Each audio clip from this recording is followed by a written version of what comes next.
Capital can be moved anywhere around the world while we sleep. New technology can give a company perhaps several months of lead time before the competition catches up. Therefore, to be an effective competitor in the intensifying global marketplace, the United States must have the best educated, highly motivated workforce. The choice before us, Mr. Chairman, is whether we settle for a low-skills, low-wage economy, or we do all that is necessary to develop a high-skills, high-wage economy, where all workers have the ability to earn family-sustaining wages. We know that education, skills development, and lifelong learning are the keys to an innovative and productive workforce. America is in danger of losing its long-held place as a world leader in education. For the first time in our history, our young adults aged 25 to 34 are less educated than their parents. In addition, about 88 million adults are undereducated insofar as being ready to do college-level work. This problem is also exacerbated by the 1.3 million high school students who drop out each year. The Commission has two overarching recommendations. First, we ask Congress to transform the adult education and literacy system, as we now know it, into an adult education and workforce skills system with the ability to serve 20 million adults by 2020. Secondly, we ask Congress and state governments to make readiness for post-secondary education and workforce skills the primary mission of the adult education and workforce skills system. To achieve this essential transformation, we call for significant action on the part of federal and state governments. At the core of our federal recommendation is the passage of a comprehensive new Adult Education and Economic Growth Act, designed to overhaul and expand adult education and workforce skills training. The Act should define the fundamentals of adult education, set forth new program goals, and offer incentives and strategies to increase learner access.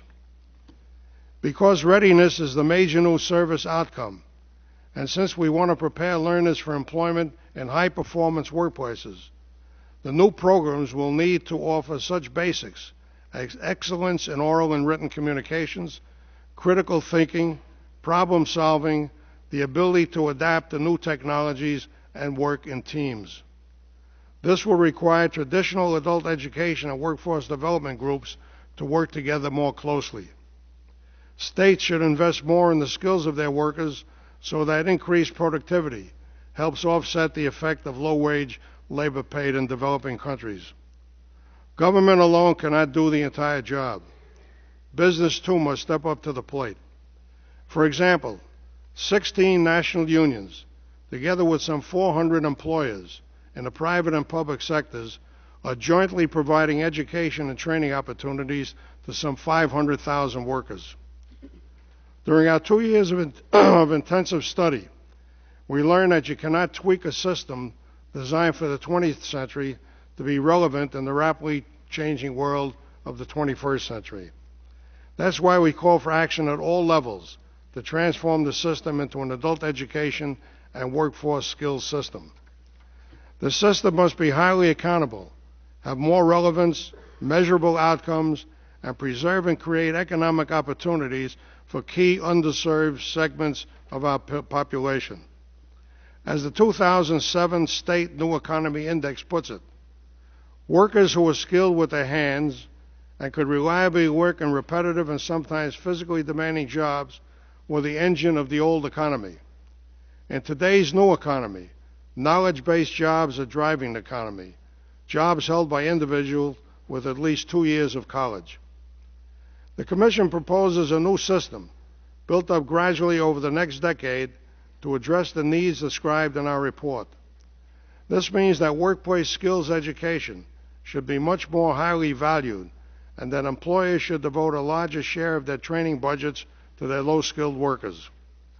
Mr. Chairman, the challenge facing our nation cannot be underestimated. How well we deal with it will largely determine how successfully we compete with the rest of the world and what economic and social standards our citizens will enjoy. It will take a Marshall Plan type of response by government at all levels, business, labor, and philanthropy, all working together to restore our leadership around the world. For me, speaking from 51 years of serving the members of my union and the communities in which they live, I believe we can develop an economy where not a single U.S. employer can justify moving work offshore because there were no qualified American workers, and that we can eliminate the use of H-1B visas or keep it to a bare and justified minimum. Thank you.